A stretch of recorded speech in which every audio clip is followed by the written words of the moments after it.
My name is Joaquin Valdez. I'm a storm chaser who survived the first 72 hours of the Ice Age apocalypse. 3 days ago, I was tracking tornadoes in Nebraska when Yellowstone erupted and blocked out the sun. Temperatures dropped 50 degrees in 3 days. Crops died instantly. People froze to death in their homes. I had to lead 17 strangers through a frozen wasteland where every decision meant life or death. This is how we survived when civilization collapsed and the world turned to ice. Before we start the video, let us know what country you are tuning in from in the comment section below. Perhaps we will make a story there. Let's begin. My name is Joaquin Valdez, and I need you to understand something right from the start.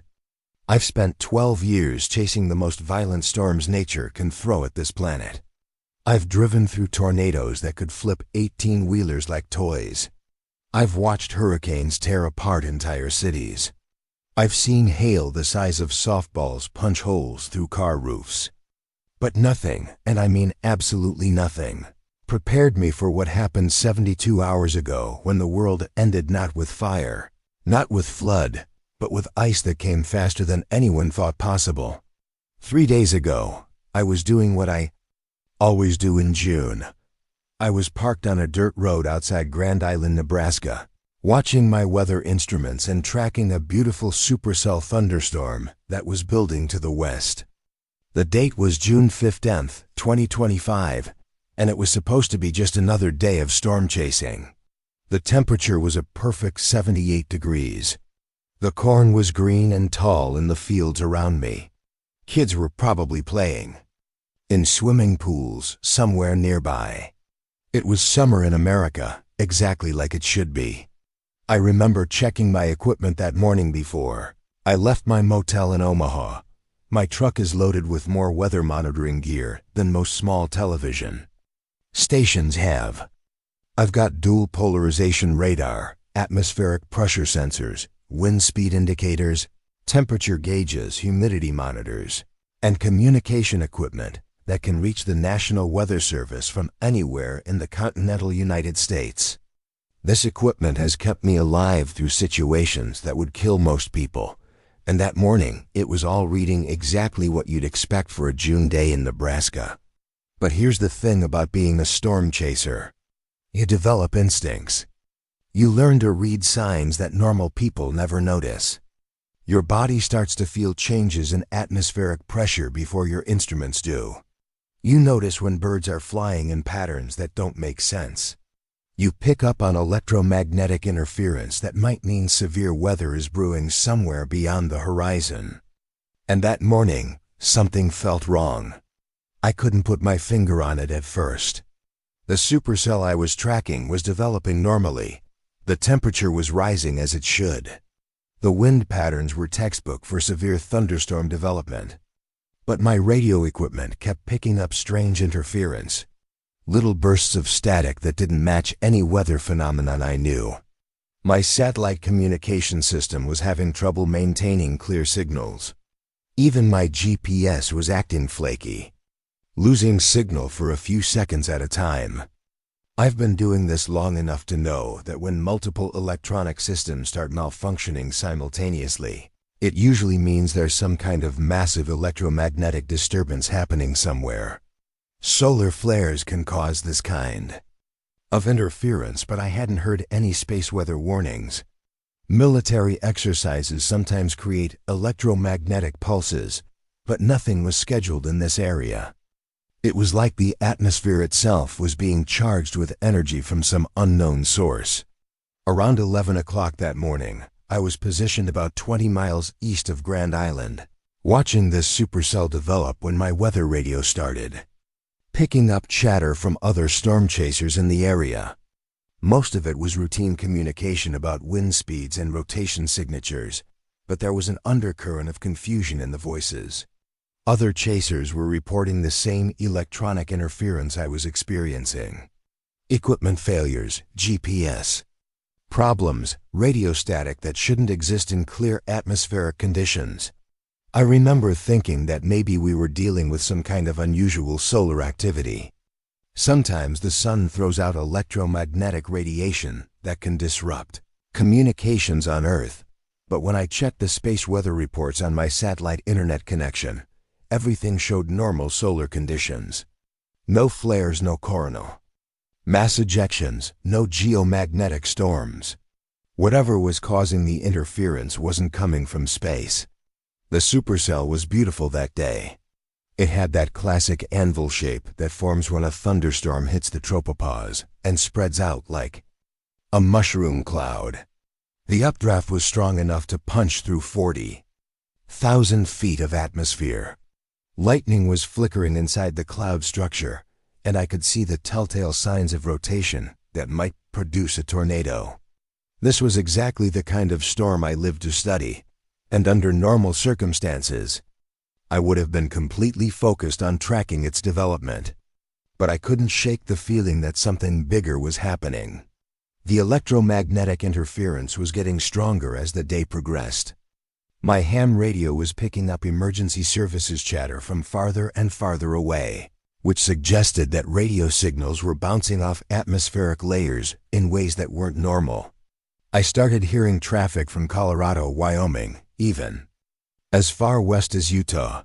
Emergency frequencies that should have been limited to local coverage were suddenly carrying signals across hundreds of miles. Around 2 o'clock in the afternoon, I decided to contact my supervisor at the National Weather Service. Marcus Thompson has been coordinating storm chaser operations for 15 years, and if anyone would know about unusual atmospheric conditions, it would be him. I reached him on the satellite phone, and right away I could tell something was wrong. His voice had that tight, controlled tone that emergency responders use when they're dealing with a situation that's bigger than they want to admit. Marcus told me that the National Weather Service was monitoring unusual seismic activity in the Yellowstone region. Earthquake swarms, ground deformation, changes in thermal features that suggested magma movement beneath the caldera. He said it probably wasn't anything to worry about, but they were keeping an eye on it as a precaution. Yellowstone sits on top of a supervolcano that last erupted over 600,000 years ago, and while scientists monitor it constantly, eruptions are so rare that most people never think about the possibility. But here's what Marcus didn't tell me in that phone call, and what I didn't learn until later. The seismic activity at Yellowstone had been escalating for weeks. The ground around the caldera had risen nearly 6 inches in the past month. Thermal features were changing temperature so rapidly that monitoring stations couldn't keep up with the data. The earthquake swarms weren't random tremors. They were following the classic pattern that precedes major volcanic eruptions. The scientific community knew something was building at Yellowstone, but nobody wanted to cause a panic by announcing that America's most famous national park was sitting on top of a geological time bomb that could change the climate of the entire planet. So they classified the information, limited access to the data, and hoped that whatever was happening would settle down without requiring public evacuation orders that would affect millions of people. By 4 o'clock that afternoon, my storm was starting to weaken. The supercell was moving northeast toward Iowa, and normally I would have followed it or looked for other severe weather to track. But the electromagnetic interference was now so strong that half my equipment was useless. My radar was showing ghost returns that couldn't possibly be real. My communication systems were cycling between crystal clear reception and complete static every few minutes. Even my truck's GPS was giving me location readings that were off by several miles. I made the decision to head back toward Grand Island and find somewhere with reliable internet access so I could research what might be causing the electronic problems. There's a truck stop on Interstate 80 that caters to long-haul drivers, and they have Wi-Fi strong enough to handle video calls with truckers' families. I figured I could park there, connect to the internet, and try to figure out why every piece of electronic equipment within a 100-mile radius was acting like it was being bombarded with electromagnetic radiation.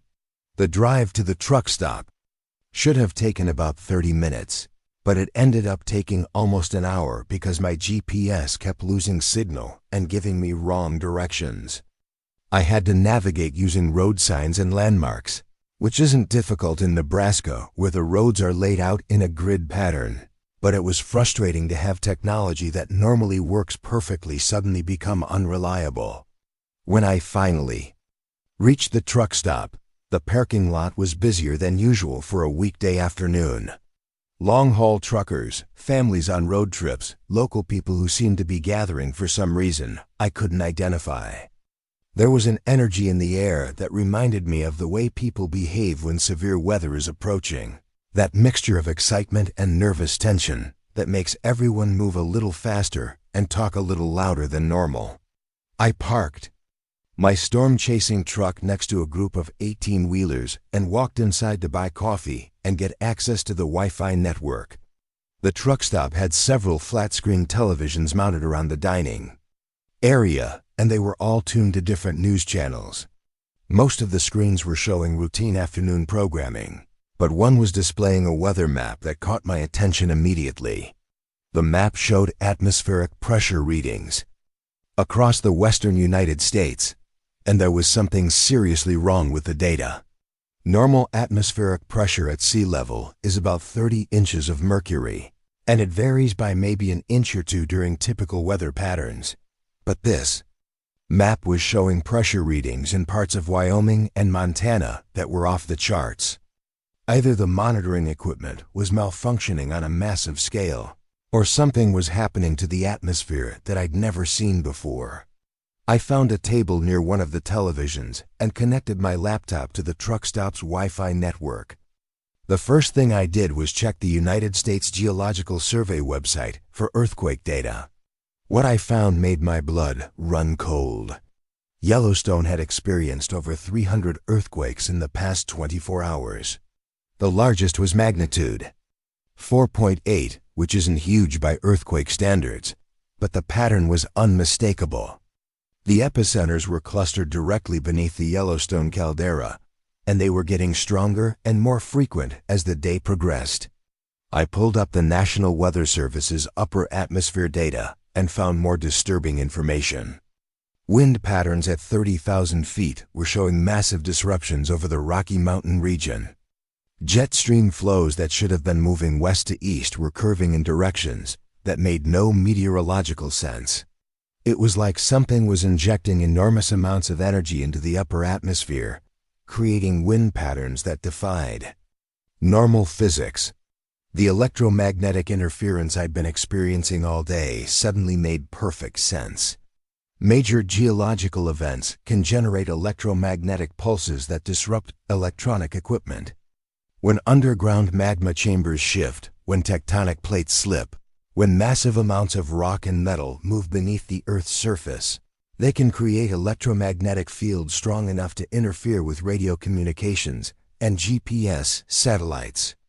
I was sitting there in the truck stop, staring at my laptop screen and trying to process what the data was telling me when my satellite phone rang. The caller ID showed it was Marcus from the National Weather Service, and I answered immediately. His voice was tight with barely controlled panic. "Joker, you need to get to shelter immediately," he said, using the nickname that other storm chasers had given me years ago when I laughed my way through an F4 tornado. Yellowstone just erupted. We're talking about a supervolcanic explosion. The ash cloud is going to block out the sun across most of North America. I stared out the truck stop window at the perfectly normal June afternoon. The sky was blue. The sun was shining. The temperature was still 78 degrees. "Marcus, what are you talking about? Block out the sun for how long?" "We don't know. Could be months, maybe years." "Joaquin, listen to me. Temperatures are going to drop fast. Faster than anything we've ever recorded. You need to find a place with heat, food, and shelter. The growing season is over. Everything is going to freeze."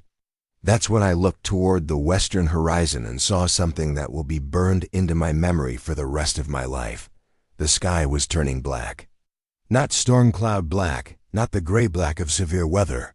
This was A darkness that looked like someone had taken a giant eraser to the sky itself. It was a wall of black that stretched from the ground to as high as I could see, and it was moving toward us like a tsunami made of shadow. I hung up the phone and walked outside to get a better look. Other people in the truck stop parking lot had noticed the approaching darkness, and they were standing next to their vehicles, pointing at the western sky and talking in voices that were getting louder and more frightened by the minute.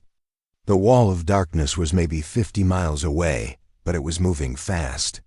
Fast enough that I could actually see it getting closer as I watched. I ran back inside the truck stop and turned up the volume on one of the televisions. The news channels were starting to carry breaking news reports about Yellowstone. Shaky cell phone video showed a massive eruption column rising from the Yellowstone caldera. Volcanic ash and gas shooting 30 miles into the atmosphere. Emergency evacuation. Orders for Wyoming, Montana, and northern Colorado. Reports of ashfall as far east as Denver and as far north as the Canadian border. But what the news reports couldn't convey was the speed at which this ash cloud was moving. Volcanic ash gets carried by upper atmosphere winds, and those winds were moving faster than normal because of the massive energy release from the eruption. The ash cloud was traveling east at over 100 miles per hour, fast enough to reach Nebraska within hours of the initial explosion. I went back outside and checked my weather instruments one more time. The temperature was still 78 degrees, but my atmospheric pressure sensors were going crazy. The barometric pressure was dropping faster than I'd ever seen, even during the most severe tornadoes. It was like the atmosphere itself was being sucked westward toward the eruption site. The first ash particles started falling around 6 o'clock that evening. At first, it looked like gray snow, almost pretty against the green Nebraska landscape. Individual flakes of volcanic ash drifting down from a sky that was now completely black in the west and rapidly darkening overhead. Some of the people in the truck stop parking lot were actually taking pictures of the ashfall, treating it like some kind of unusual weather phenomenon that would make interesting social media posts. But I knew better. Volcanic ash isn't like snow or rain. It's made of tiny particles of pulverized rock and glass that can cause respiratory problems and mechanical failures. When it gets wet, it becomes like concrete. When it accumulates on roofs, it can cause structural collapse. And when it blocks out enough sunlight, it can cause global temperature drops that last for years. Within an hour of the first ash fall, my truck's thermometer showed a 15-degree temperature drop. By 8 o'clock, it was down to 63 degrees. By 10 o'clock, it was 55 degrees, and the ash was falling so thick that visibility was reduced to maybe 100 yards. By midnight, it was snowing actual snow in the middle of June in Nebraska, and the temperature had dropped to 41 degrees. I had moved inside the truck stop along with about 40 other stranded travelers. The building had diesel generators for backup power, a restaurant with enough food for several days, and restrooms with running water. It seemed like the safest place to wait out whatever was happening. But as I listened to the radio reports coming in from across the country, I realized that we weren't dealing with a temporary weather event that would clear up in a few days. Denver was reporting 6 inches of ash accumulation and temperatures in the 40s. Chicago was experiencing the coldest June night in recorded history. Los Angeles was under a thick blanket of volcanic ash that had turned day into night. The entire western half of the United States was being plunged into an artificial winter that could last for months or even years. I spent that first night in the truck stop listening to emergency radio broadcasts and trying to understand the full scope of what was happening. The Yellowstone supervolcano had released more energy in a few hours than all the nuclear weapons on Earth combined. The eruption column had injected billions of tons of ash and sulfur dioxide into the stratosphere, where it would circle the globe and block out sunlight for an unknown period of time. Climate scientists were already making preliminary predictions about global temperature drops. The year 1815 was known as the year without a summer because of volcanic ash from Mount Tambora in Indonesia. That eruption was tiny compared to Yellowstone, and it still caused crop failures and famine across Europe and North America. This eruption was potentially 100 times larger, and it was happening in the middle of the world's most productive agricultural region. By dawn of the second day, the temperature had dropped to 28 degrees. The cornfields around Grand Island, which should have been green and growing in the June sunshine, were black with frost. Dead. All of it dead. The ash was still falling, accumulating on roads and roofs and power lines. The weight of the ash had already caused several buildings in town to collapse, and the power grid was failing as electrical equipment was damaged by the abrasive particles. I realized that my storm-chasing equipment, which had seemed like a hobby just 24 hours earlier, was now going to be the difference between life and death for everyone in that truck stop. My weather radio could monitor emergency frequencies. My satellite communication system could reach rescue services. My knowledge of atmospheric conditions could help predict when the ashfall might decrease or when temperatures might stabilize. But most importantly, I understood something that the other stranded travelers didn't. This wasn't a temporary emergency. That would be resolved by government rescue teams in a few days. This was the beginning of a climate catastrophe that would last for months or years. The infrastructure that modern society depends on was going to fail systematically as power grids collapsed, transportation networks shut down, and agricultural systems died. We were on our own, and the skills I'd developed chasing storms across the Great Plains were about to become survival skills in a world where the sun would never rise the same way again. The second morning after Yellowstone erupted, I woke up on the floor of that truck stop to the sound of something I'd never heard before in June. Ice cracking. Not the gentle melting sounds of spring thaw, but the sharp, violent cracks of water freezing so fast that it was splitting pipes and buckling pavement.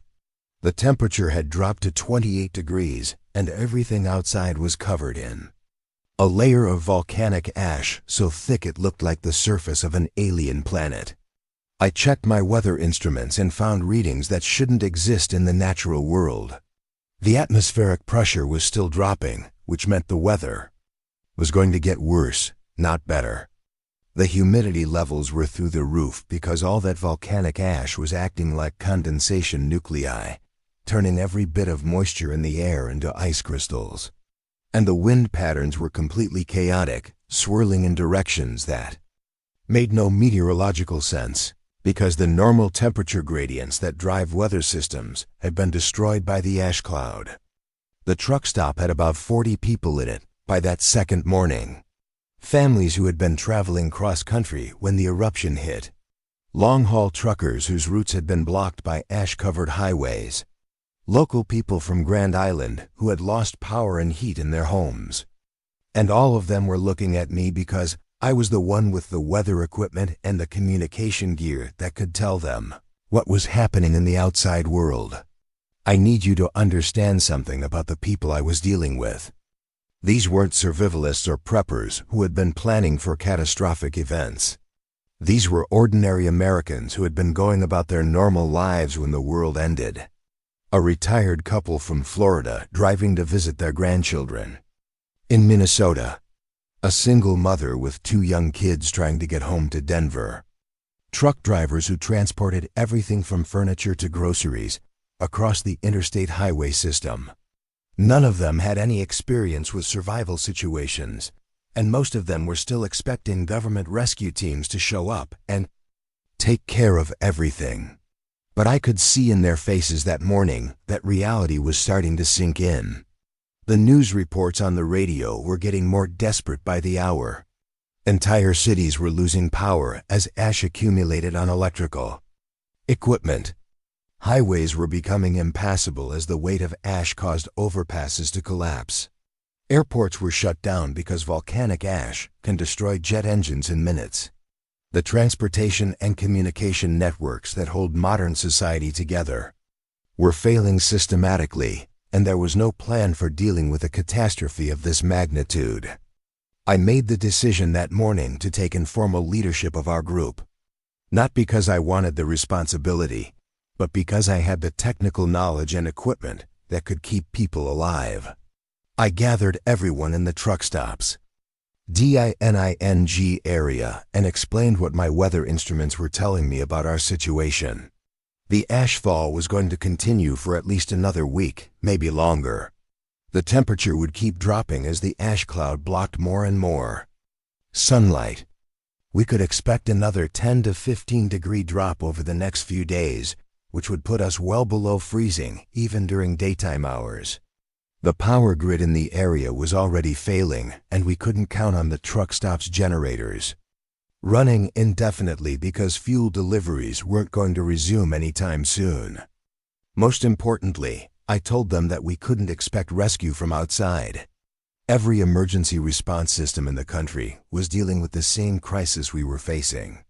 FEMA, the National Guard, local police, and fire departments, they were all overwhelmed by simultaneous disasters happening across half the continent. We were going to have to take care of ourselves for the foreseeable future. The group's reaction to this information was exactly what you'd expect. Denial, anger, bargaining, the whole psychological process that people go through when they're forced to accept that their normal world no longer exists. The retired couple from Florida kept insisting that the government would send helicopters to evacuate us. The single mother kept trying to call her relatives in Denver, not understanding that the cell phone networks had been destroyed by the same ash that was accumulating on everything else. The truck drivers kept talking about getting back on the road as soon as the highways were cleared, not realizing that the highways might not be cleared for months or years. But there were a few people in the group who understood the severity of our situation immediately. A farmer named Bill Henderson who had driven to the truck stop when his power went out. He knew what it meant for crops to freeze in June. An elderly woman named Margaret who had lived through the blizzard of 1978 and understood that sometimes you have to survive on your own when normal systems fail. A young couple, Jake and Sarah, who worked for an energy company and recognized that the power grid wasn't coming back online anytime soon. These people became my core group, the ones I could count on to make rational decisions even when things got desperate. And things were going to get desperate because by noon of that second day, the truck stop's primary generator had started showing signs of mechanical stress. Diesel generators aren't designed to run continuously for days at a time, especially not in conditions where volcanic ash is getting into every mechanical system. The air filters were clogging up faster than we could clean them. The cooling system was struggling because ash was coating the radiator fins. The fuel consumption was higher than normal because the engine was working harder to maintain power output in the contaminated air. I calculated that at current consumption rates, we had maybe 48 hours of fuel remaining for the generator. After that, we'd be without heat, without lights, and without the ability to pump water from the truck stop's wells. In sub-freezing temperatures, that would mean death for anyone who couldn't find alternative shelter. That's when I made the first of many difficult decisions I'd have to make over the next 2 days. I told the group that we needed to start rationing everything immediately: heat, food, water, even space inside the building. We had to assume that help wasn't coming, and we had to make our resources last as long as possible while we figured out a long-term survival strategy. The rationing didn't go over well with some people. Americans aren't used to scarcity. We're used to abundance, to having more than we need of almost everything. The idea that we had to limit ourselves to one hot meal per day, or that we could only heat certain parts of the building during certain hours, or that we had to take turns sleeping in the warmest areas. These concepts were foreign to people who had never experienced true hardship.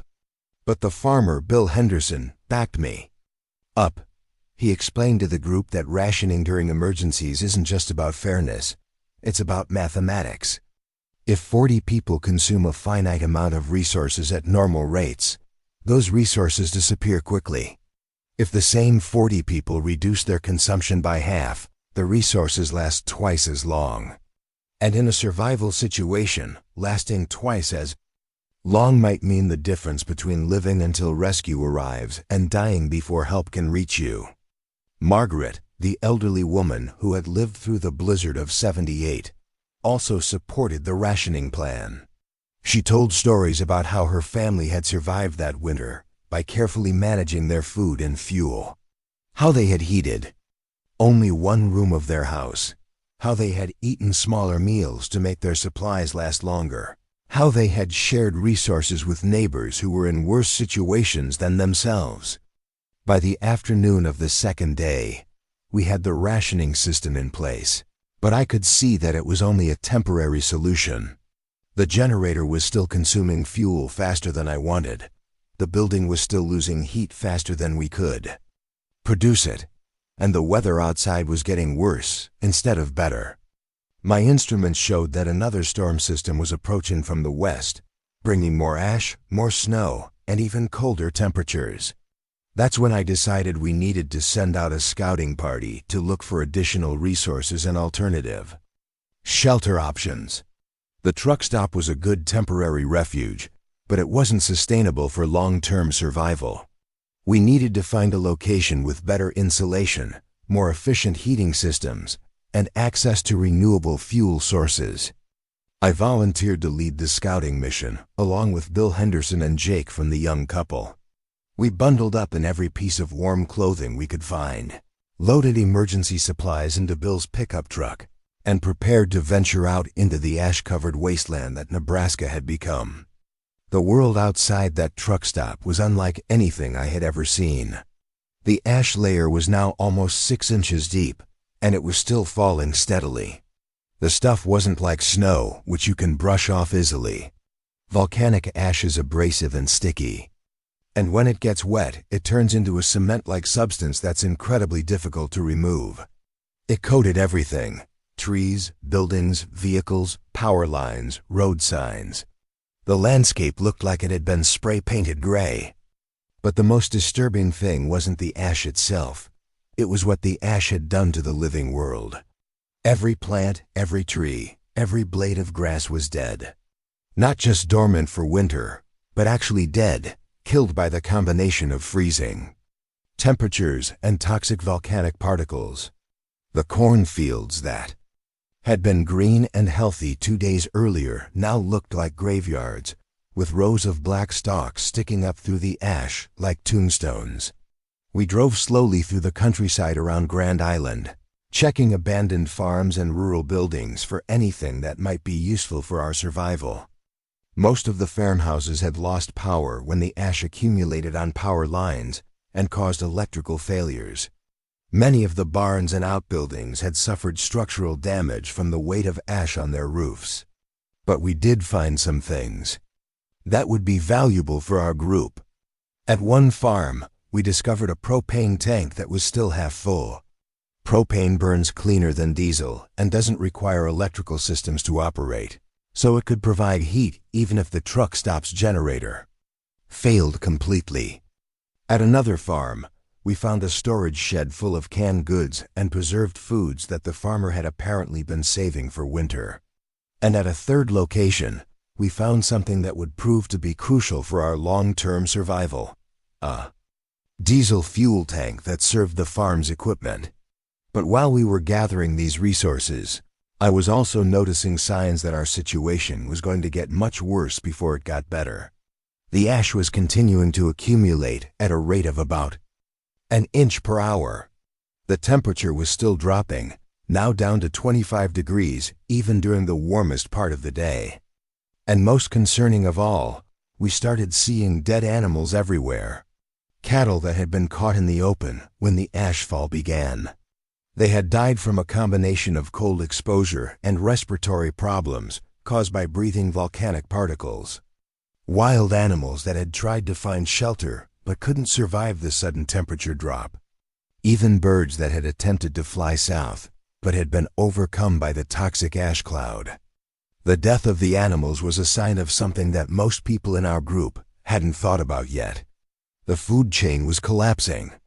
Not just crops, but the entire biological system that produces food was being destroyed by the volcanic ash and the sudden climate change. Livestock, wild game, fish in streams and ponds, even insects and soil organisms that are essential for agriculture, they were all dying simultaneously. This meant that even if we survived the immediate crisis of cold and shelter, we were facing a long-term famine that could last for years. The normal food production systems that feed 300 million Americans had been destroyed in a matter of days. There wasn't enough stored food in the entire country to sustain the population. Through a multi-year agricultural collapse. When we returned to the truck stop that evening, I shared this information with the core group, but decided not to tell everyone immediately. People were already struggling to cope with the immediate survival challenges, and I didn't want to cause panic about long-term food security until we had a better plan for dealing with it. Instead, I focused on the positive news from our scouting mission. We had found additional fuel, food supplies, and heating materials that would extend our survival time at the truck stop. We had identified other buildings in the area that might serve as alternative shelters if our current location became uninhabitable. And we had established contact with other survivor groups via radio, which meant we weren't completely isolated. But privately, I was becoming increasingly concerned about the structural integrity of the truck stop building itself. The ash accumulation on the roof was now over 8 inches deep, and I could hear the building's framework creaking under the weight. Volcanic ash becomes much heavier when it gets wet, and there was moisture in the air from all the ice crystals forming around the ash particles. I did some rough calculations based on the building's construction and the rate of ash accumulation. If the ashfall continued at current rates for another 2 or 3 days, the weight load on the roof would exceed what the building was designed to handle. We could be looking at a partial or complete structural collapse that would leave 40 people without shelter in sub-freezing temperatures. This was information that I couldn't keep to myself because it affected everyone's immediate safety. I called another group meeting that evening and explained the structural concerns. I showed them the calculations I had done, the visible signs of stress in the building's framework, and the weather forecasts that predicted continued heavy ashfall for at least another week. The group's reaction was fear, but also a kind of desperate determination that I hadn't seen before. They were starting to understand that their survival depended on making smart decisions quickly, not on waiting for someone else to solve their problems, and they were beginning to trust my technical expertise and my ability to assess dangerous situations accurately. We spent that evening developing contingency plans for building evacuation. We identified the safest areas of the truck stop where people could take shelter if part of the roof collapsed. We packed emergency supplies that could be grabbed quickly if we had to leave the building in a hurry. And we established communication protocols with other survivor groups so they would know if we had to abandon our location. But even as we made these plans, I knew that we were running out of time and options. The generator fuel was running low. The building was becoming structurally unstable. The weather was getting worse instead of better. And we had nearly 40 people who needed food, water, heat, and shelter in an environment that was becoming more hostile by the hour. That night, as I lay in my sleeping bag listening to the wind howl outside and the building creak under the weight of accumulating ash, I realized that we were approaching a decision point that would determine whether our group lived or died. We could stay in the truck stop and hope that the building didn't collapse, that the generator didn't fail, and that rescue teams eventually reached us. Or we could abandon our current shelter and try to reach a more secure location, risking death from exposure during the journey, but potentially saving ourselves from a slower death by cold and starvation. The weather radio was picking up reports from across the region that made the choice even more difficult. Other survivor groups were facing the same problems we were. Building collapses from ash weight, generator failures, fuel shortages. Medical. Emergencies with no access to hospitals or emergency services. Some groups had attempted to evacuate to better locations and had disappeared completely, presumably dying of exposure during their journeys. But there were also reports of successful evacuations. Groups that had reached government facilities, hospitals, or other buildings with better heating systems and more resources. A few had even made it to geothermal areas where natural hot springs provided renewable heat sources that couldn't be disrupted by power failures or fuel shortages. The closest geothermal facility to our location was about 15 miles away, near the town of Aurora. Before the eruption, it had been a small geothermal power plant that provided electricity to the local grid. But geothermal facilities have something that other power sources don't. They generate heat continuously from the Earth's core, regardless of weather conditions or fuel supplies. If the facility was still operational, it could provide sustainable heat for our entire group indefinitely. The problem was getting there. 15 miles doesn't sound like much under normal conditions, but in sub-freezing temperatures with 6 inches of volcanic ash on the ground and more falling every hour, it might as well be 1,500 miles. Our vehicles would have trouble with traction and visibility. People would be at risk of hypothermia and respiratory problems from breathing ash particles. And if we got stranded somewhere along the route, the entire group could die of exposure. As I lay there that second night, listening to the storm get worse outside, I knew that within the next 24 hours, I was going to have to make a decision that would either save 37 lives or kill them all. The truck stop was failing, but the journey to safety was potentially more dangerous than staying put. The weight of that responsibility was unlike anything I had ever experienced in 12 years of storm chasing. When I'm tracking tornadoes, I'm only responsible for my own safety. I can take calculated risks because the consequences affect only me. But now I had families looking to me for leadership, elderly people who might not survive a difficult journey, young children whose parents were counting on me to keep them alive. That night, the temperature dropped to 22 degrees, and I could hear ice forming inside the building's walls as moisture froze in places where the heating system couldn't reach. The generator was consuming fuel faster than ever as it worked. Harder to maintain minimal heating in the deteriorating building. And my weather instruments were predicting even colder temperatures and heavier ashfall over the next 48 hours. I knew that the window for safe evacuation was closing rapidly, and soon we would be trapped in a failing shelter with no options, except to wait for rescue that might never come. The third morning after Yellowstone erupted, I woke up to a sound that made my blood run cold.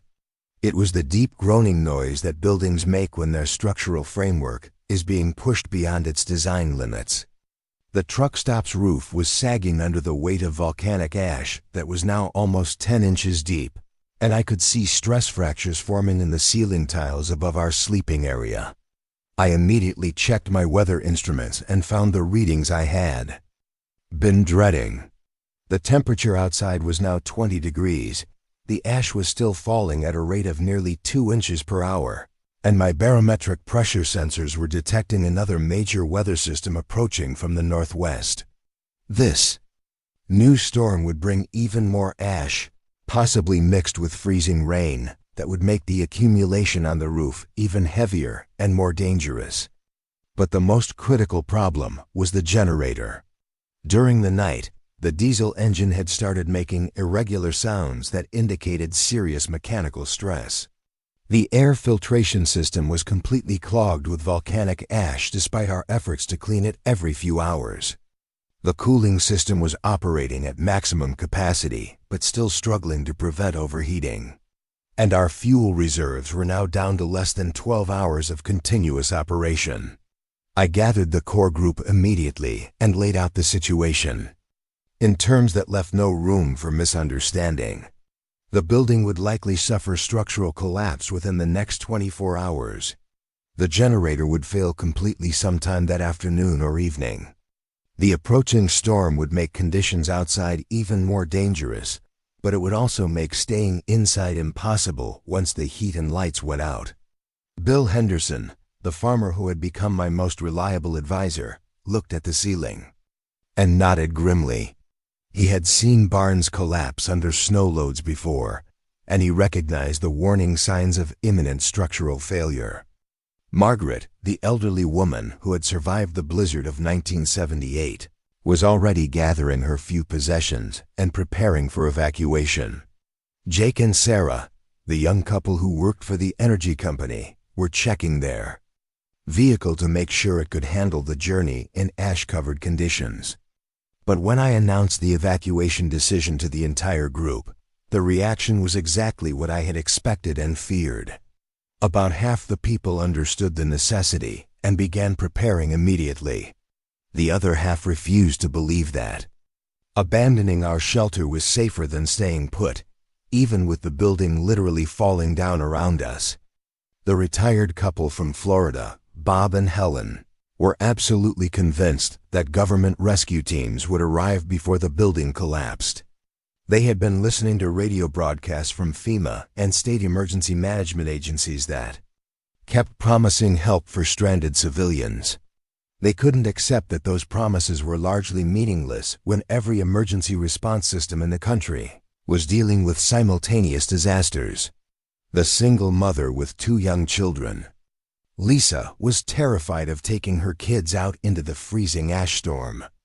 She kept saying that it was better to risk the building collapse than to guarantee that her children would be exposed to hypothermia and respiratory damage from breathing volcanic particles.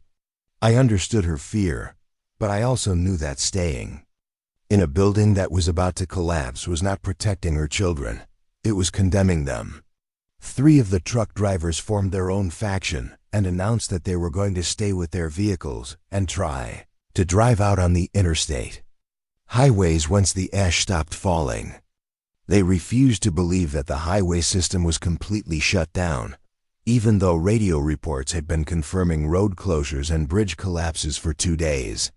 Truck drivers are independent people who are used to solving problems by getting back on the road, and they couldn't adapt to a situation where the roads no longer existed. This division in the group created a crisis that went beyond just logistics and survival planning. We were talking about splitting up families and friends who had become emotionally dependent on each other during the crisis. Bob and Helen's decision to stay meant that their adult daughter and her family, who wanted to evacuate, would have to choose between abandoning the elderly couple or staying in a collapsing building to die with them. I spent 2 hours that morning trying to convince people that evacuation was our only realistic option, but I finally realized that I couldn't force anyone to make the right decision. Some people will choose certain death over uncertain survival, and there was nothing I could do to change their minds. I announced that anyone who wanted to join the evacuation would leave at noon, before the approaching storm arrived, and while we still had enough daylight to navigate safely. 17 people decided to come with me. Bill Henderson and his wife Mary, Margaret and her nephew who had driven her to the truck stop, Jake and Sarah, 3 other families with children who understood that staying meant death, 2 of the truck drivers who had changed their minds after seeing the stress fractures in the ceiling, and Lisa, the single mother who finally decided that the risk of the journey was less than the certainty of building collapse. The other 23 people chose to stay, some because they genuinely believed rescue was coming, others because they were too frightened to venture out into the storm, a few because they had given up hope entirely and preferred to die in relative comfort rather than struggle for uncertain survival. I gave them our remaining generator fuel, most of our food supplies, and the radio equipment so they could call for help if they changed their minds. Preparing 17 people for a 15-mile journey through sub-freezing temperatures and volcanic ash was unlike any logistical challenge I had ever faced. Everyone needed warm clothing, but most people had been traveling when the eruption occurred and didn't have winter gear appropriate for 20-degree weather. We had to improvise insulation using sleeping bags, towels, and even newspaper. We wrapped plastic bags around shoes and boots to keep ash from getting inside and causing frostbite. Food and water were critical considerations. The journey would take at least 4 hours under the best conditions, possibly much longer if we encountered problems with the vehicles or had to travel on foot. Everyone needed emergency rations that wouldn't freeze solid and water that wouldn't turn to ice if we got stranded. We packed chemical hand warmers, emergency blankets, and first aid supplies for treating hypothermia and respiratory problems. But the most important preparation was vehicle winterization. Bill Henderson's pickup truck and Jake's SUV were our primary transportation, but neither vehicle was equipped for driving through deep volcanic ash in freezing temperatures. We had to modify air intake systems to prevent ash from destroying the engines. We wrapped chains around the tires for traction on ash-covered roads. We loaded extra fuel, coolant, and motor oil in case of mechanical problems during the journey. The destination was the geothermal power plant near Aurora, which my radio communications had confirmed was still operational. The facility's chief engineer, a man named Robert Chun, had been broadcasting on emergency frequencies asking for technical assistance with their equipment. The plant was providing heat and electricity for about 50 other survivors who had reached the facility over the past 2 days, but they needed people with mechanical and electrical expertise to help maintain their systems. This was actually perfect for our group because Bill Henderson had experience with agricultural machinery. Jake and Sarah knew electrical systems, and I understood the kind of equipment monitoring that would be essential for keeping a power plant running during emergency conditions. We weren't just refugees looking for shelter. We were skilled workers who could contribute to the community's survival. The route to Aurora would normally take about 20 minutes on Highway 34, but the interstate was completely impassable due to ash accumulation and bridge collapses. Instead, we would have to take county roads and farm roads that were in slightly better condition because they had less traffic and fewer overpasses that could be damaged by ash weight. My storm-chasing experience with rural navigation would be crucial for finding alternate routes when primary roads became blocked. At exactly noon on the 3rd day, our convoy of 2 vehicles left the truck stop parking lot and headed into what looked like the surface of an alien planet. The ashfall had temporarily decreased, but visibility was still limited to maybe 200 yards because of ash particles suspended in the air. The temperature was 18 degrees and falling as the approaching storm system brought even colder air from the northwest. The first 5 miles of the journey went better than I had expected. The county roads were covered with ash, but the surface underneath was still solid enough to provide traction for our modified vehicles. We maintained radio contact between the 2 vehicles and with the geothermal plant, so everyone knew our progress and estimated arrival time. The children in both vehicles were handling the stress reasonably well, and none of the adults were showing signs of panic or hypothermia. But around mile 6, we encountered our first serious problem. A fallen power line had been brought down by the weight of ash, and it was blocking the road completely. The line was obviously dead because the entire electrical grid in the area had failed, but we couldn't risk driving over it in case there was still residual charge in the system. We had to find an alternate route through farm fields that added almost 3 miles to our journey. Driving through ash-covered agricultural fields was like navigating through deep sand, except that volcanic ash is much more abrasive and damaging to vehicle engines than sand.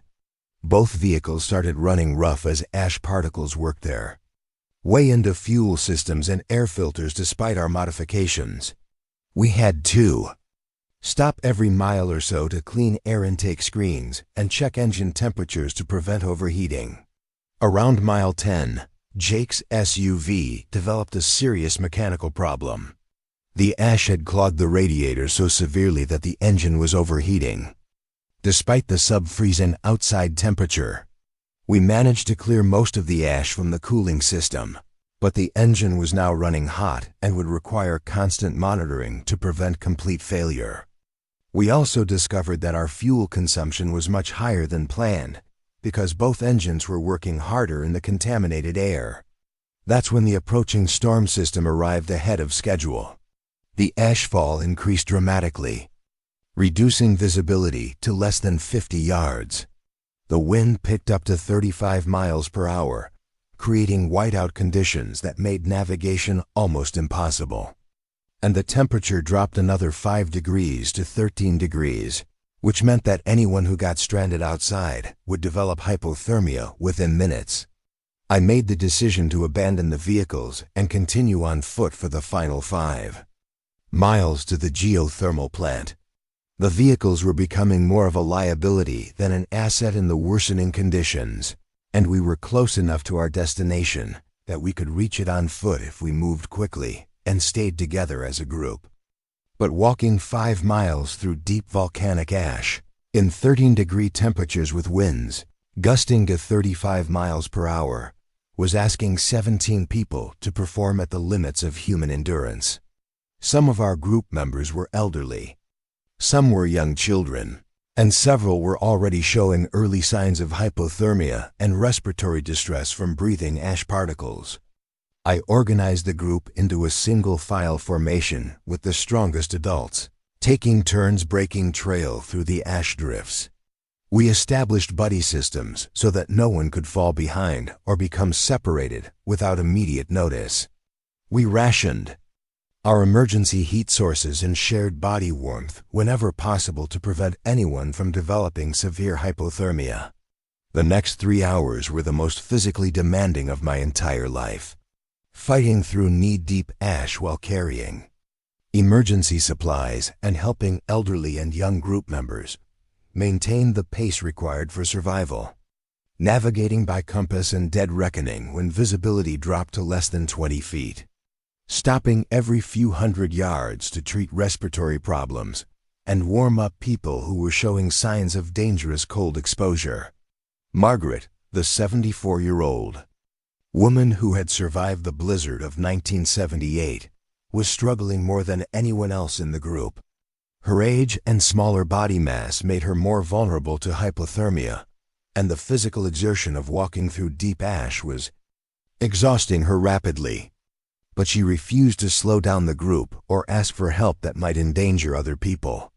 Her nephew and I took turns supporting her during the most difficult parts of the journey.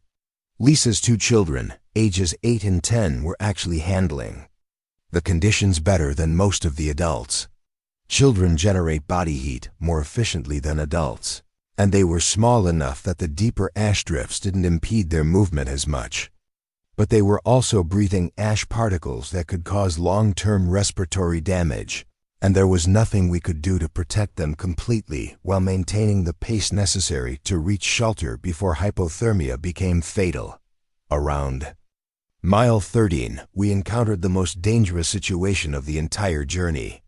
A creek that normally would have been a minor obstacle had turned into a 50-foot wide ice field with volcanic ash covering the surface, so that we couldn't tell where solid ice ended and open water began. Falling through ice into water in 13-degree temperatures would mean death within minutes, but we couldn't find an alternate route that wouldn't add hours to our journey. Bill Henderson volunteered to test the ice by advancing slowly with a rope tied around his waist while the rest of us anchored the other end from the bank. He found a route across the creek where the ice was thick enough to support human weight, and we got everyone across safely by having each person follow exactly in his footsteps. But the process took almost 30 minutes and exposed everyone to dangerous cold while we stood motionless on the creek bank. By mile 14, several people in our group were showing signs of severe hypothermia. Confusion, slurred speech, loss of coordination, and the dangerous drowsiness that can lead to people sitting down in the snow and never getting up again. I started sharing the chemical hand warmers and emergency heat sources that I had been saving for absolute emergencies.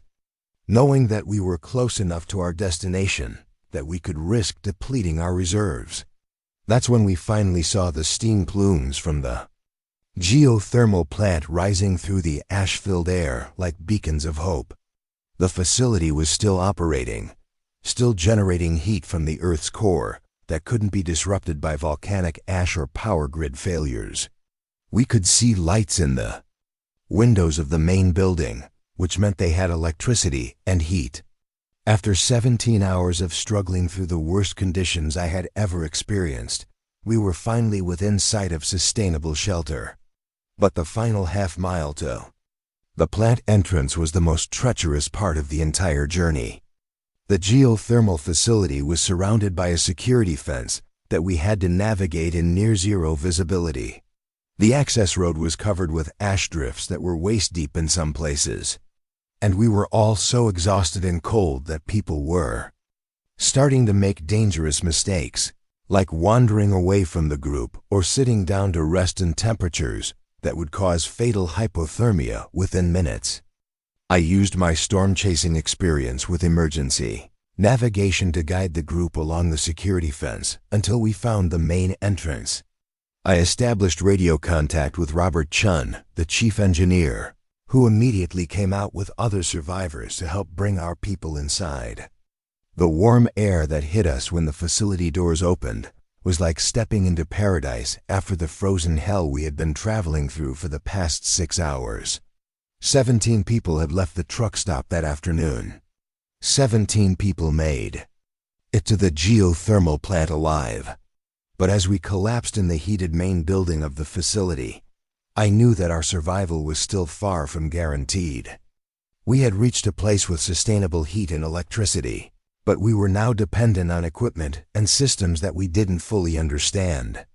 The plant was designed to provide power to the electrical grid, not to serve as a long-term survival shelter for 67 people. Robert Chun briefed me on their situation while the other survivors helped get our people warmed up and treated for hypothermia and respiratory problems. The geothermal plant could provide heat and electricity indefinitely as long as the underground systems remained functional, but they were having increasing problems with equipment maintenance as volcanic ash contaminated everything from air filtration systems to electronic controls. More concerning was the food situation. The plant had been designed as an industrial facility, not a residential community. They had emergency rations for maybe a week, but 67 people would consume those supplies in a matter of days. We would need to organize scavenging expeditions to nearby towns, or establish contact with other survivor groups who might have agricultural resources, or find some way to produce food using the geothermal energy available at the facility. But the most immediate problem was space and shelter for our expanded group. The plant's control room and administrative offices could provide heated space for maybe 30 people, but we now had 67 survivors who needed sleeping areas, sanitation facilities, and storage space for the supplies that would be essential for long-term survival. As I helped set up temporary sleeping arrangements for our group that first night at the geothermal plant, I realized that reaching safety had solved some problems but created new ones. We were no longer in immediate danger of freezing to death, but we were now facing the long-term challenges of building a sustainable community in a world where normal civilization had collapsed. The radio reports that night confirmed what I had suspected about the scope of the disaster. The volcanic ash cloud had now circled the globe and was beginning to affect weather patterns in Europe and Asia. Agricultural production was failing on multiple continents.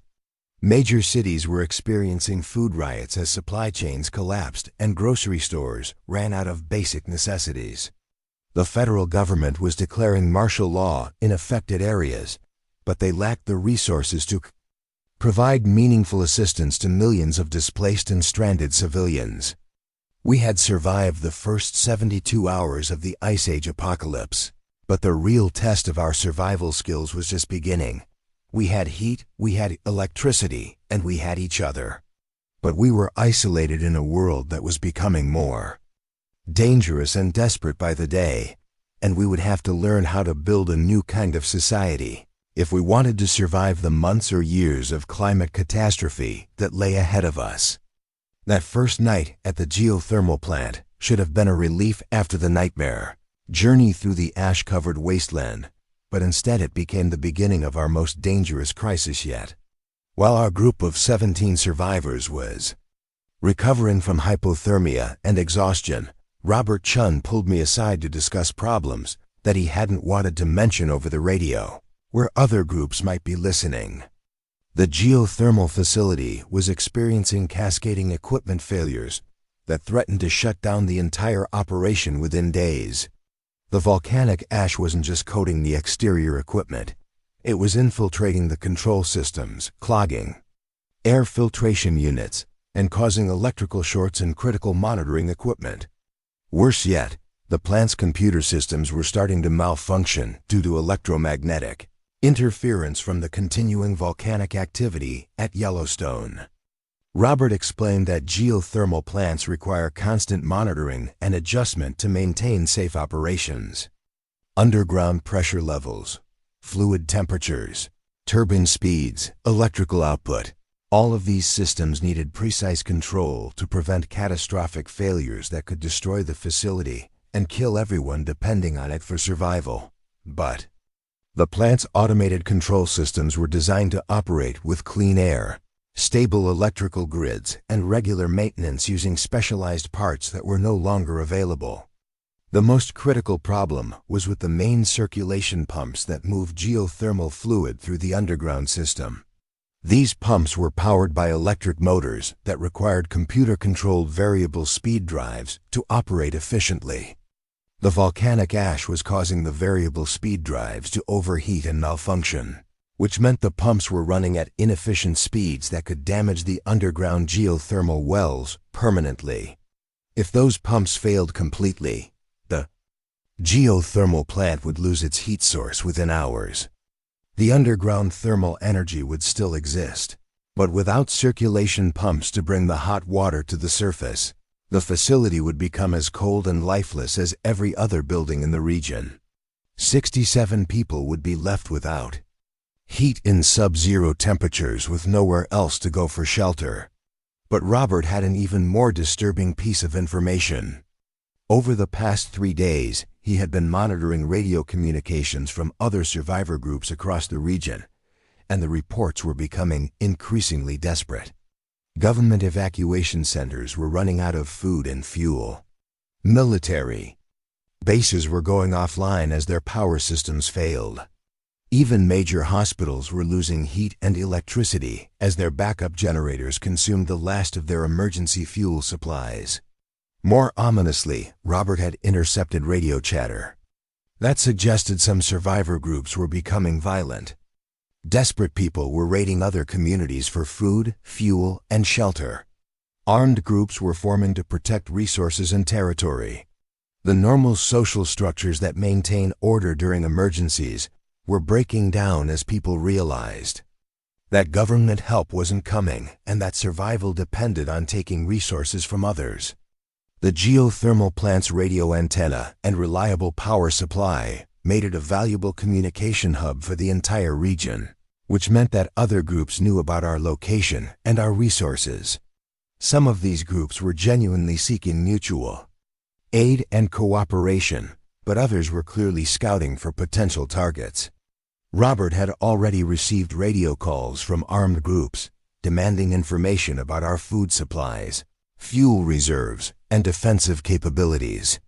This information changed everything about our survival strategy.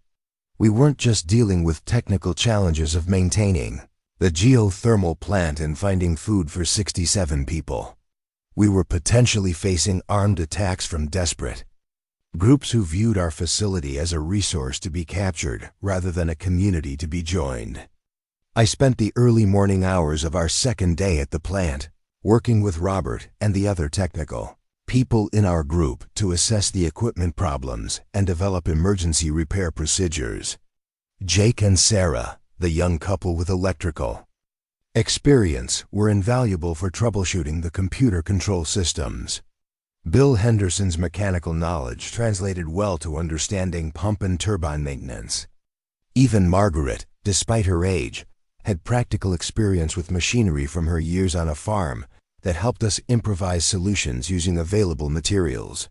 But while we were working on technical problems, I was also developing plans for community defense and resource security.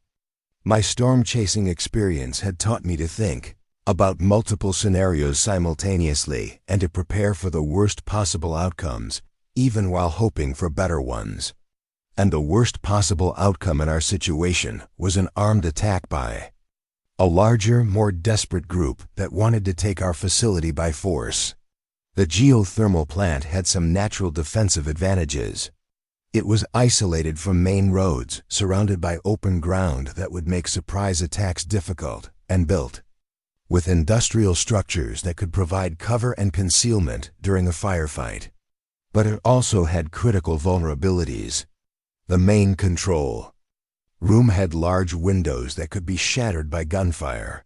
The electrical equipment was exposed and could be damaged easily by someone trying to disable our power supply.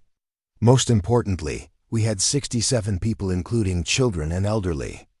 Individuals who couldn't participate in armed defense and would need protection during any conflict. Around 10 o'clock that morning, our defensive concerns became much more urgent. Robert received a radio transmission from a group that identified itself as the Nebraska Recovery Militia.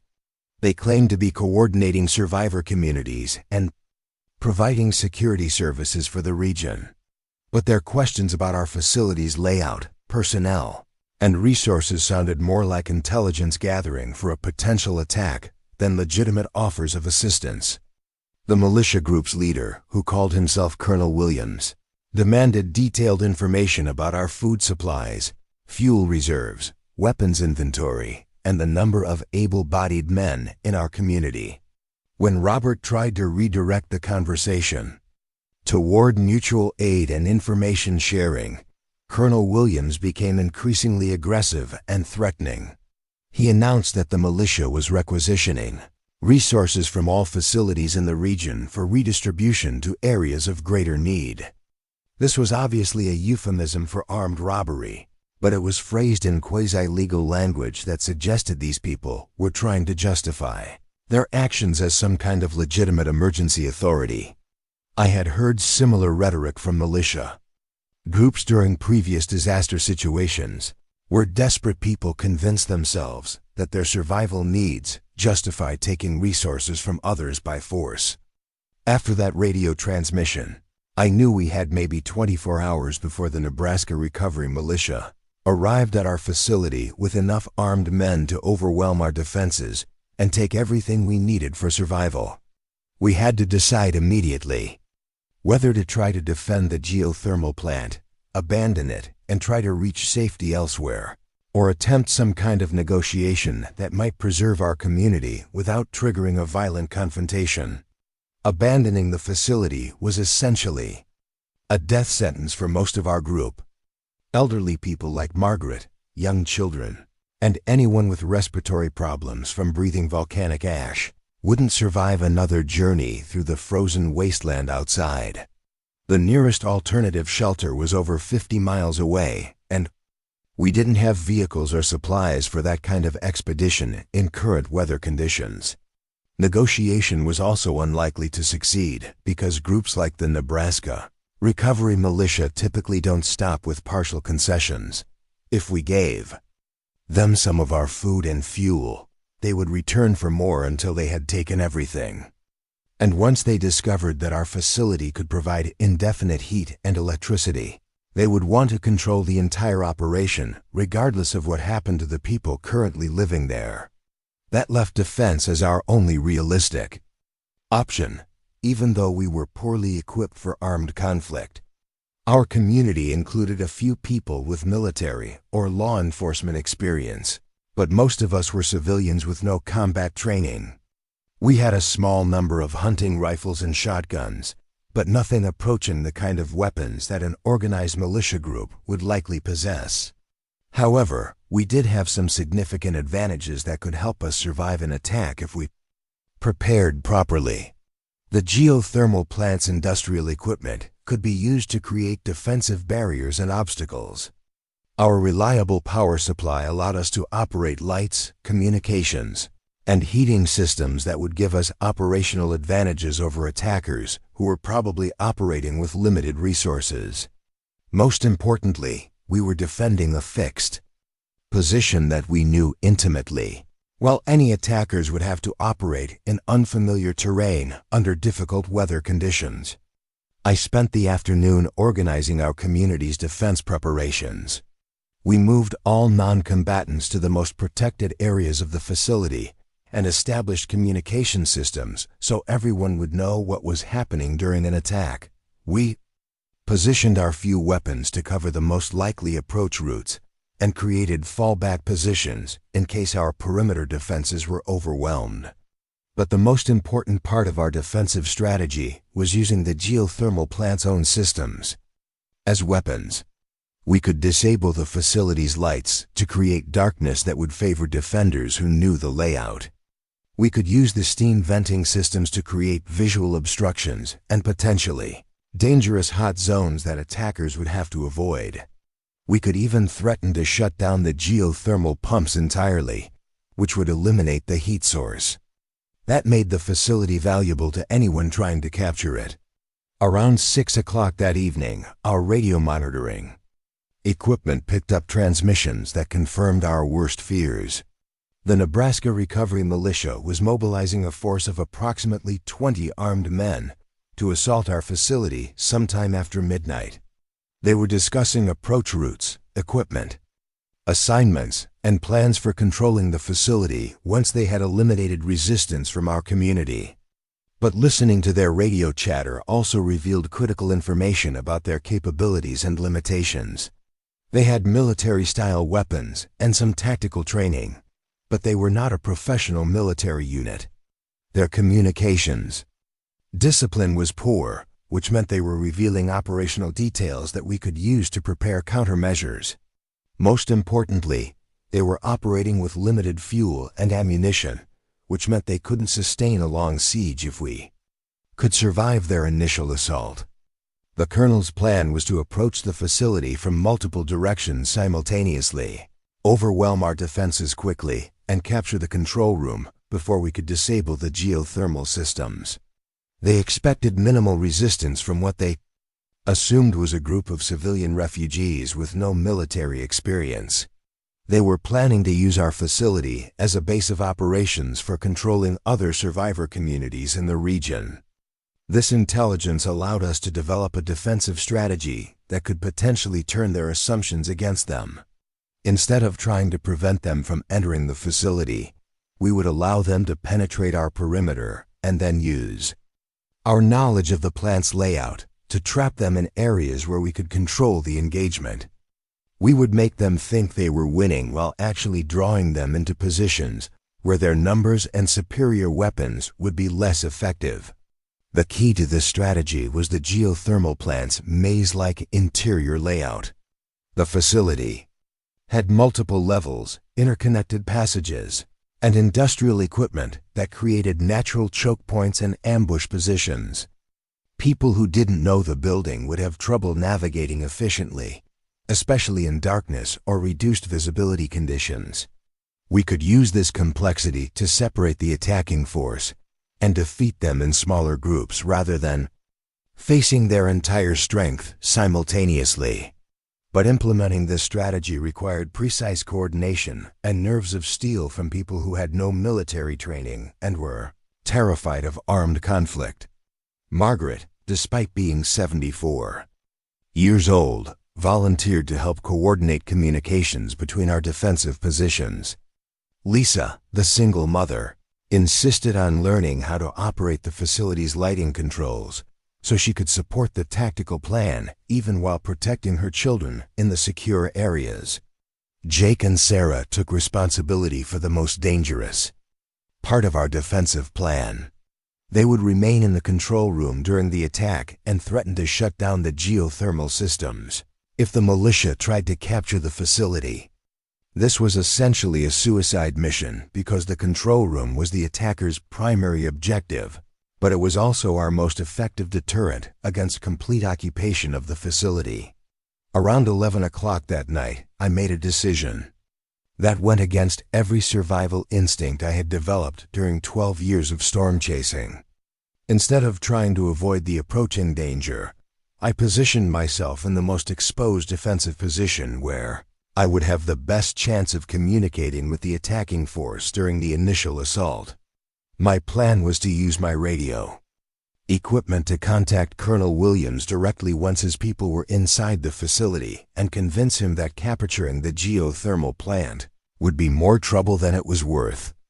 I would threaten to destroy the equipment that made the facility valuable, point out that his forces were now trapped inside a building controlled by people who knew every passage and control system, and offer him a face-saving withdrawal that would allow his militia to retreat without admitting defeat.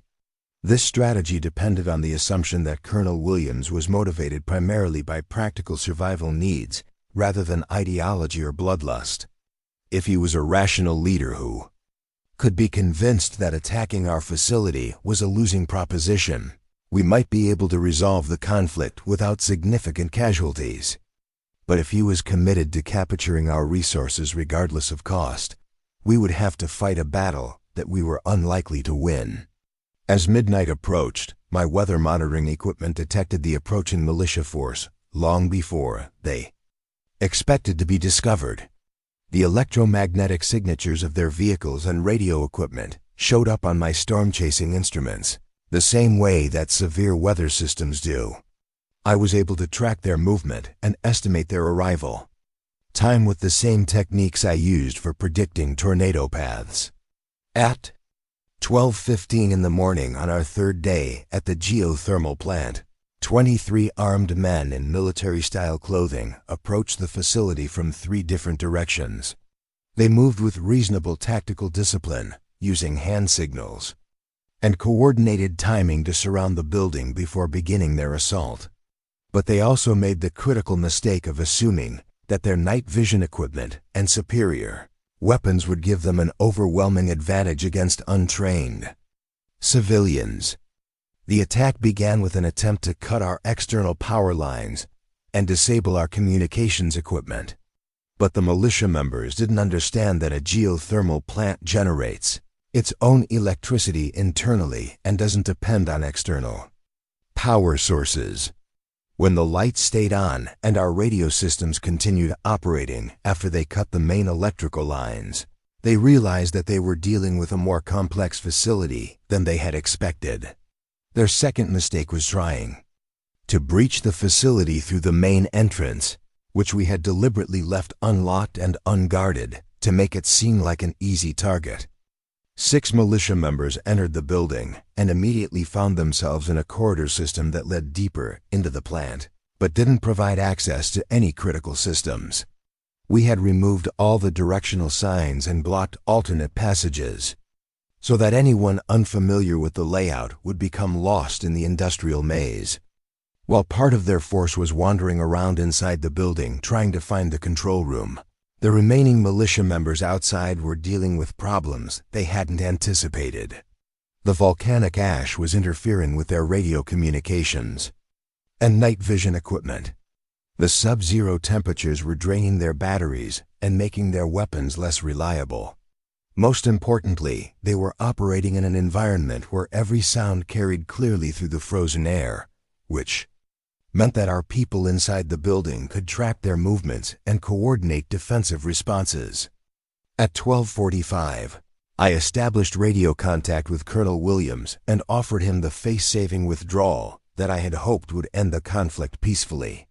I explained that his people were now trapped inside a facility that they didn't understand, surrounded by defensive positions that they couldn't locate, and dependent on equipment that we could disable at any time. I offered to allow his entire force to withdraw safely if they left immediately and agreed not to return. His response told me everything I needed to know about the kind of person we were dealing with. Colonel Williams wasn't interested in practical solutions or mutual survival. He wanted to control our facility because it represented power and resources in a world where both had become extremely scarce. He threatened to execute our people systematically until we surrendered, and he made it clear that he viewed our community as disposable obstacles to his territorial ambitions. That conversation ended any possibility of peaceful resolution and confirmed that we would have to fight for our survival against people who had already decided that our lives were worthless compared to their desire for control over our resources. When Colonel Williams refused my offer of peaceful withdrawal and threatened to execute our people one by one until we surrendered, I knew that the next few hours would determine whether our community of 67 survivors would live to see another day or become victims of the same desperation and violence that was consuming what remained of civilization across the country. The militia force had made their third critical mistake by splitting their 23 men into multiple groups that were now scattered throughout the geothermal facility without clear communication or coordination. 6 men were lost in the maze-like interior corridors. 8 were positioned outside the building, but couldn't provide effective support because they didn't know the layout of the facility. 9 others were attempting to locate and capture the control room, but they were moving through areas where we had prepared defensive positions and emergency countermeasures. At 1 o'clock in the morning, I made the decision to activate our most dangerous defensive strategy. Jake and Sarah, positioned in the main control room, began the process of gradually shutting down the geothermal circulation pumps. This wouldn't immediately disable the heating system, but it would reduce the facility's heat output and create the impression that we were willing to destroy our own survival infrastructure rather than let it fall into hostile hands. The psychological effect on the attacking force was exactly what I had hoped for. Colonel Williams had expected to capture a functioning geothermal plant that could serve as a permanent base for his militia operations. Instead, he was discovering that his assault had triggered a process that might render the facility worthless even if he succeeded in killing or capturing everyone inside. His radio communications became increasingly agitated as he realized that his prize was slipping away. But shutting down the geothermal pumps also created serious risks for our own survival. If we couldn't restart the circulation system within a few hours, the facility would begin losing heat rapidly. In sub-zero outside temperatures, that would mean death from hypothermia for our elderly and young community members, regardless of whether we survived the militia attack. We were essentially betting our lives that we could defeat or drive off the attackers before our own defensive measures killed us. The first direct confrontation occurred when 3 militia members found one of our defensive positions in the turbine room.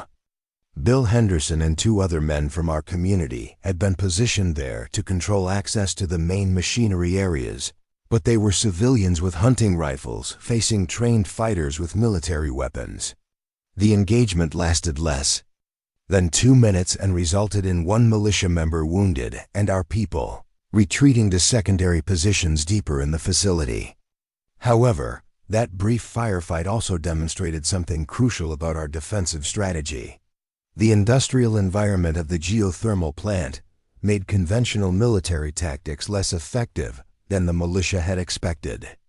The noise of machinery, the maze of pipes and equipment, the steam vents and electrical hazards, all of these factors created confusion and disorientation that partially neutralized their training and equipment advantages.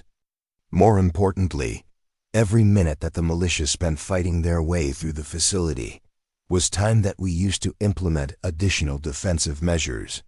Margaret, despite her age, was coordinating our communications network and providing real-time intelligence about militia movements to our scattered defensive positions. Lisa was operating the lighting controls to create darkness in areas where we wanted to channel the attackers and illumination in areas where we needed clear fields of fire. By 1:30 in the morning, the militia force was becoming frustrated and disorganized.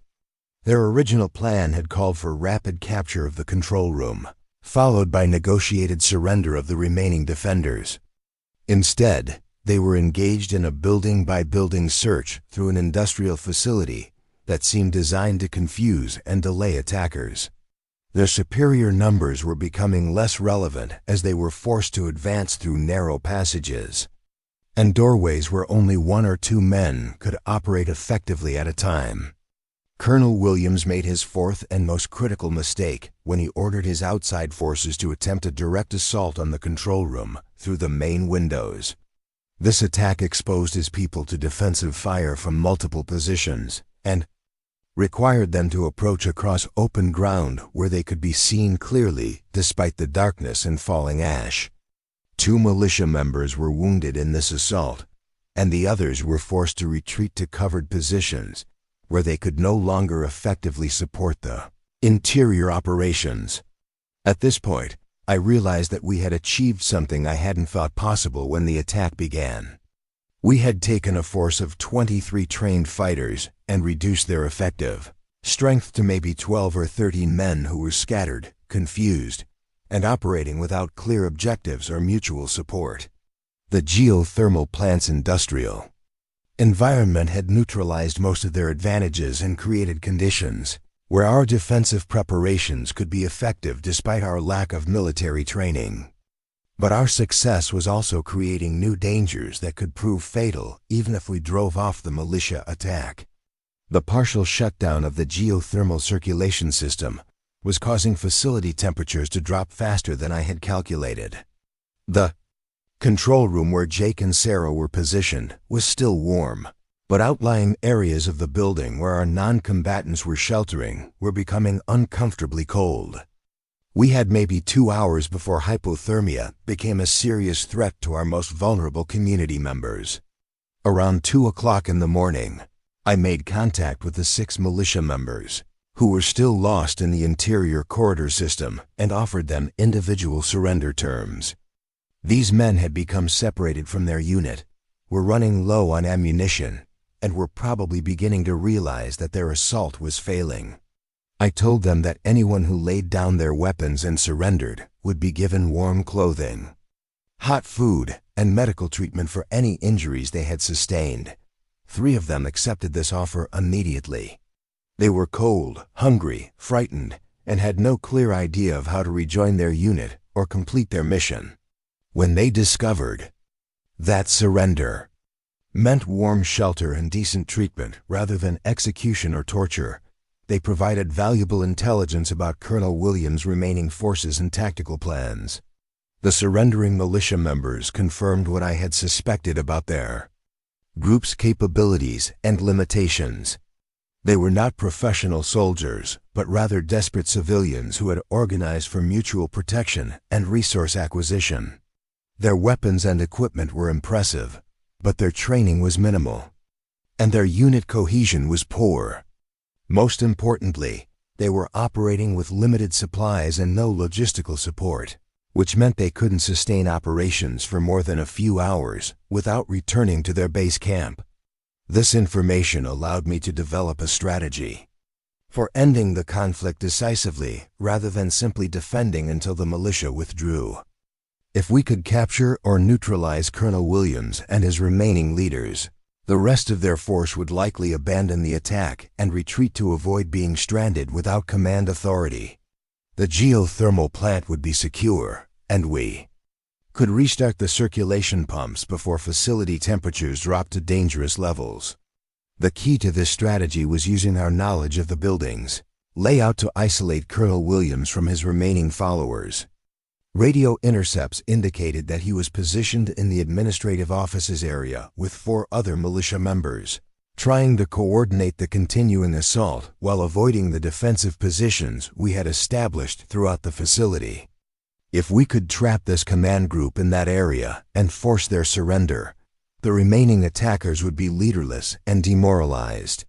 At 2:15 in the morning, I led a group of 5 defenders on a flanking movement through the facilities. Maintenance passages to reach the administrative area where Colonel Williams had established his command post. This was the most dangerous part of our entire defensive operation because it required us to move through areas that the militia might be watching and to approach their strongest remaining position with our limited weapons and amateur tactical skills. But the maintenance passages provided concealed routes that the militia didn't know existed, and the continuing confusion caused by the facility's layout worked in our favor. We were able to position ourselves around the administrative offices without being detected and to coordinate our movements using the communication systems that Margaret was operating from the secure areas where our non-combatants were sheltering. The confrontation with Colonel Williams lasted only about 10 minutes, but it felt like hours. When we surrounded his position and demanded surrender, his initial response was to threaten the execution of hostages that he claimed to be holding. But we knew from our intelligence that he had no hostages, and we called his bluff by offering to exchange him and his men for safe passage out of the facility. What finally convinced Colonel Williams to surrender was the realization that his assault had failed completely and that continuing to fight would only result in more casualties among his followers without achieving any of his objectives. The geothermal plant was still partially operational, but we had demonstrated our willingness to destroy it rather than let it be captured. His force was scattered and demoralized, and he was trapped in a building controlled by people who knew every passage and system. The surrender negotiations took another 30 minutes because Colonel Williams wanted to preserve his authority and reputation among his followers. We eventually agreed to terms that allowed the militia to withdraw with their weapons and vehicles, in exchange for a commitment not to return or to attack other survivor communities in the region. It wasn't a perfect solution, but it ended the immediate threat and allowed us to focus on restarting the geothermal systems before our own people died of cold exposure. By 3:30 in the morning, the last militia vehicle had disappeared into the ash-covered darkness, and we were finally able to begin the process of bringing the facility back to full operational status. Jake and Sarah worked frantically to restart the circulation pumps while Robert Chun and I checked all the systems for damage that might have occurred during the shutdown process. The restart procedure was more complicated than any of us had expected because the geothermal wells had begun cooling during the hours when circulation was reduced. We had to gradually increase pump speeds and carefully monitor underground pressure levels to prevent thermal shock that could damage the entire system permanently. It took almost 2 hours to restore full heat output to the facility, and during that time everyone was at risk of hypothermia in the steadily cooling building. But we succeeded in restarting the geothermal systems without permanent damage, and by dawn of our 3rd day at the plant, the facility was once again providing reliable heat and electricity for our community of 67 survivors. We had defeated an organized attack by superior forces, preserved our essential survival infrastructure, and established our capability to defend ourselves against future threats. However, the militia attack had also revealed serious vulnerabilities in our community that we needed to address immediately. Our defensive preparations had been adequate for dealing with one assault, but we couldn't sustain repeated attacks without better weapons, more training, and improved fortifications. The partial shutdown of the geothermal systems had demonstrated how quickly our survival situation could become critical if our heating infrastructure was damaged or disabled. Most importantly, the attack had shown us that the outside world was becoming increasingly dangerous as desperate groups competed for limited resources. The Nebraska Recovery Militia was probably not the only armed organization in the region, and our successful defense might actually make us a more attractive target for larger and better equipped groups who viewed the geothermal plant as a prize worth significant effort to capture.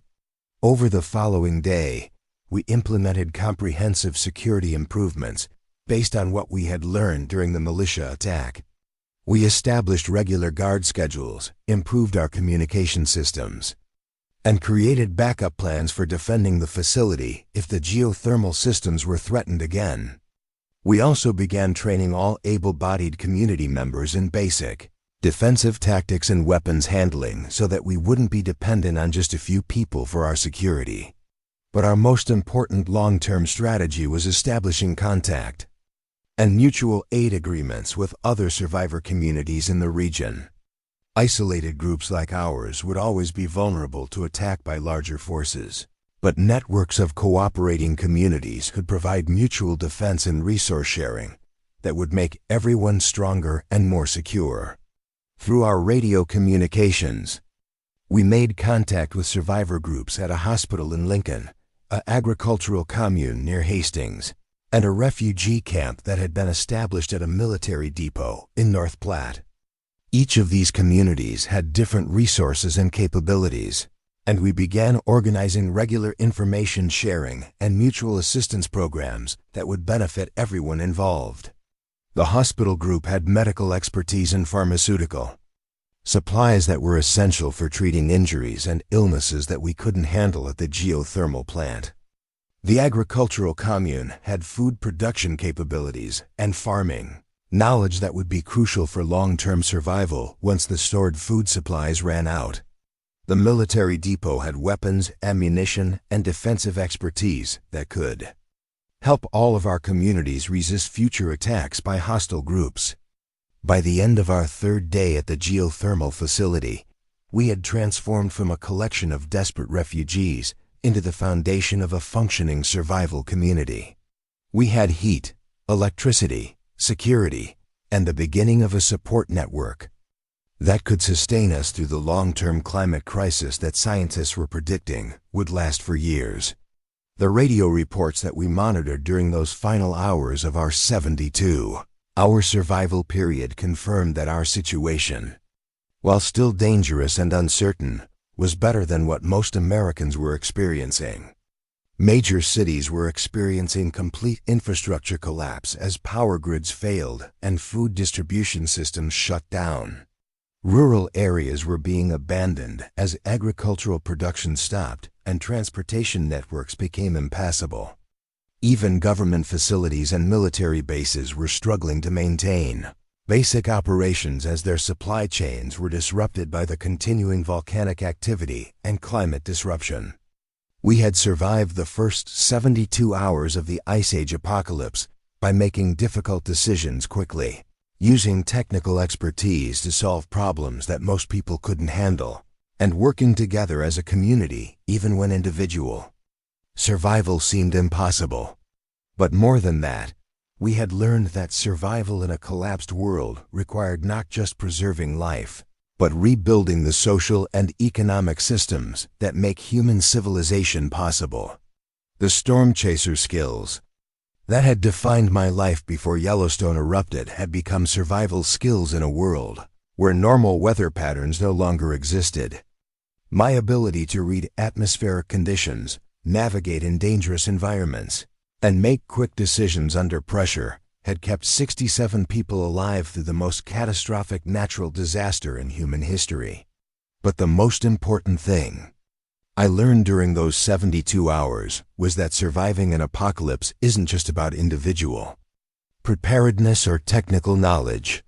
It's about building communities of people who can work together, share resources, and maintain hope even when everything they thought they knew about the world has been destroyed.